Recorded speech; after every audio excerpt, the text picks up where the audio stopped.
मैं हूं साहिल नकवी और आप इंडिया इस्लामिक कल्चरल सेंटर से जुड़ी एक बहुत बड़ी अपडेट लेने जा रहे हैं हमारे जरिए। अगर अभी तक आपने चैनल को सब्सक्राइब और फॉलो नहीं किया है, तमाम अपडेट से जुड़ने के लिए फॉलो कर लीजिए, सब्सक्राइब कर लीजिए। ये बता दूं आपको कि इंडिया इस्लामिक कल्चर सेंटर का जो चुनाव है वो रोज कुछ ना कुछ नए मोड़ ले रहा है, यानी रोज बरोज ये चुनाव दिलचस्प होता जा रहा है।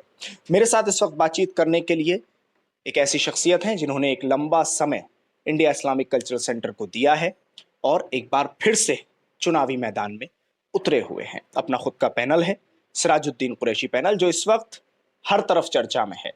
सर, बहुत बहुत शुक्रिया हमसे बात करने के लिए, समय देने के लिए। सवाल मेरा आपसे ये है कि आपका जो विजन है, अब जो आप एक्सटेंड कर रहे हैं, वो विजन क्या है? क्योंकि सवाल ये भी उठ रहे हैं कि अब आप बीओटी पद के लिए चुनाव लड़ रहे हैं। ऐसा कौन सा जुड़ाव, कौन सा लगाव, और क्यों इस्लामिक सेंटर में आपको बीओटी लड़ना पड़ रहा है? इसकी वजह क्या है और क्यों आप इसको आगे ले जाना चाहते हैं? देखिए, मेरी नज़र में बीओटी या प्रेसिडेंटशिप जो है ना, वो मायने रखती है। जो चीज़ मायने रखती है वो है इंडिया इस्लामिक कल्चर सेंटर की बका, इंडिया इस्लामिक कल्चर सेंटर की development. India Islamic culture centre को जो हम जो देना चाहते हैं, जो अधूरे काम है उनको पूरा करना। क्योंकि मैं प्रेसिडेंट का इलेक्शन लड़ सकता था, सब लोगों की ख्वाहिश थी, लेकिन चूँकि कोर्ट से ऑर्डर मेरे खिलाफ लिया है लोग, मैं इलेक्शन नहीं लड़ सकता। 75 साल की मेरी उम्र हो गई है, तो इसलिए मुझे बीओटी में इसलिए बैठना पड़ा है कि बीओटी का इसलिए इलेक्शन लड़ रहा हूँ मैं, ताकि बीओटी में बैठ के मैं जो अधूरे काम हैं वो पूरे करा सकूँ। कौन से काम हैं जो सिराज साहब वो? इसकी एक्सटेंशन में जाना है, मैंने जी। अभी जैसे जिक्र किया, इसको हम लोगों ने, जो आज आप देख रहे हैं, इसकी कैपेसिटी डबल कर देना है। जो आज देख रहे हैं इसके अंदर, देखिए इसके अंदर एक बहुत बड़ा ऑडिटोरियम बनाना है, इसके अंदर बहुत बड़ा कन्वेंशन हॉल बनाना है, इसके अंदर कई कमरे जो है बनाने हैं, जिसके अंदर कोचिंग सेंटर के लिए बनेंगे, बच्चों की तो क्या नाम है, ट्यूशन के लिए बनेंगे। और हम लोग ये चाहते हैं कि सेंटर के अंदर एक शानदार मस्जिद जो है वो भी बने।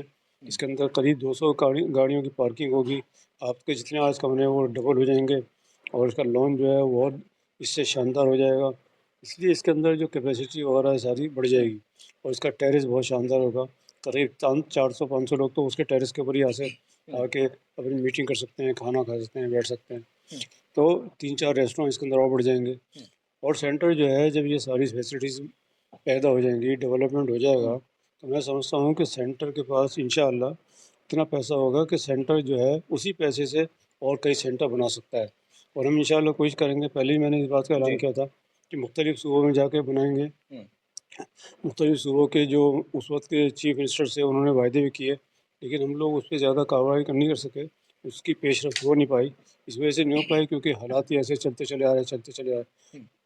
लेकिन इंशाअल्लाह ये है कि अभी जो मैंने इंतखाब किया है नए प्रेसिडेंट के लिए, कैंडिडेट हमारे हैं डॉक्टर माजिद। डॉक्टर माजिद जो हैं काली कोठी, वो बेहद ज़हीन, बेहद कहना चाहिए इंटेलिजेंट डॉक्टर हैं, और इतने अच्छे डॉक्टर हैं कि अगर आप उनका मुकाबला किसी से करके देखें, जो आज के जितने कैंडिडेट्स आपके इलेक्शन लड़ रहे हैं, 5-6 कैंडिडेट प्रेसिडेंट का इलेक्शन लड़ रहे हैं, सबसे अच्छा नायाब हीरा आप लोगों को मैंने पेश कर दिया है। अब हम लोगों पर डिपेंड करता है कि उनका इस्तेमाल हम कैसे करें। अच्छा, एक सवाल ये है कि आप क्योंकि दिल्ली से बाहर गए, मैंने ये पहले भी कहा और ये खबर चल भी रही है कि भाई सबसे पहले जो कैंपेनिंग शुरू करना हो, या सबसे पहले पैनल बनाना हो, या सबसे पहले पैनल का ऐलान करना हो, वो सिराजुद्दीन कुरैशी पैनल ने उसमें पहल की। लेकिन अब एक सवाल यहाँ ये उठता है, क्योंकि आज आपसे मुलाकात हुई है उसके बाद, आप जहाँ जहाँ गए, मुंबई गए, हैदराबाद गए, बेंगलोर गए, चेन्नई गए, आप इन तमाम जगह पर आपको रिस्पॉन्स कैसा मिला, ये हम आपसे ही जानना चाहते हैं। देखिए, अल्लाह का शुक्र है कि हर बार जब भी इलेक्शन होता है तो मैं सब सूबों में जाता हूँ। ख़ास तौर पे बड़े बड़े शहरों में जाता हूँ, छोटे छोटे शहरों में जाता हूँ। इस बार भी मैंने यही कोशिश की, और ख़ास तौर पे डॉक्टर माजिद को ले जाने का मकसद यही था कि उनका जो है वहाँ पे तारुफ करा दिया जाए। तो बॉम्बे के अंदर बहुत अच्छे इस्तकबाल किया गया, बहुत लोगों ने तारीफ़ की, डॉक्टर साहब का इंटरेक्शन हुआ, डॉक्टर साहब से लोग मिले, मैंने उन लोगों को बताया कि उनके जहन में कुछ कुछ इस तरह की चीज़ें भर दी गई थी। उनको जहन को मैंने बिल्कुल साफ़ किया। वहाँ पे तकरीबन 80-90% लोग समझ रहे थे कि शायद ये इलेक्शन जो है हमारे हक़ में नहीं है। अल्लाह का शुक्र है, मैंने उसको पलट दिया, और आज 80 से ऊपर % जो है वो हमारे हक़ में जा रही है।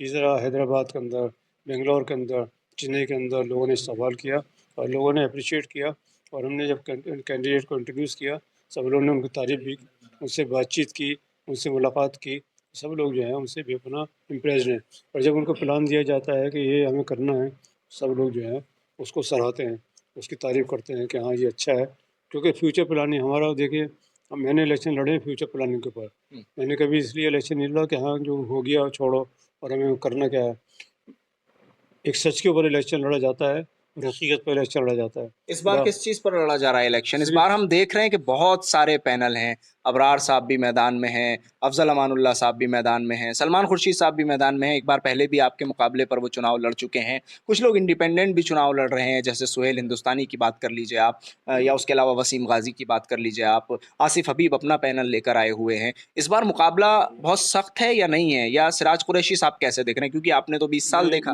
میرے لیے مقابلہ کوئی سخت نہیں ہے، کیونکہ لوگ جانتے ہیں کہ ہم لوگوں نے جو کام کیا پچھلے 20 سال کے اندر، سینٹر کو کہاں سے کہاں پہنچا دیا، آج اس کی عزت مقام کہاں کھڑا ہے سب جانتے ہیں، تو اس لیے اب جو اگلا پلان ہے 5 سال کا، اس کے اندر اس کو جو ہے کہاں سے کہاں لے کے جانا ہے، اس کا اندازہ جو ہے لوگوں کو جب ہی ہوگا جب اس کو ایکچولی بنتے ہوئے دیکھ لیں گے، اور یہ ہمارا جو ہے اگلے 2-2.5 سال کے اندر اگر الیکشن جیت جاتے ہیں ہم لوگ تو انشاءاللہ 2-2.5 ہمارا ویژن جو ہے وہ فیوچر کی ایکسٹینشن کا ہے، باقی کسی کا وہ ویژن نہیں ہے۔ باقی جو ہے الزام تراشیاں شروع ہو جاتی ہیں، کوئی الزام لگا دے آدمی یا اس کے اوپر کچھ بھی کہے، لیکن اسی کے اوپر وہ جھوٹ کے اوپر الیکشن لڑنا چاہتے ہیں، ہم لوگ جو ہے سچ کے اوپر الیکشن لڑتے ہیں، لیکن اور سینٹر کی یہ جو ویژن ہے سراج صاحب، اس کے اوپر بہت سارے سوال اٹھ رہے ہیں کہ آپ جب کہہ رہے ہیں کہ اب ہم اس کو پورا کریں گے، اب ہم اسے آگے بڑھائیں گے، تو کہا یہ جاتا ہے کہ بھئی 20 سال میں یہ پورا کیوں نہیں ہو پایا؟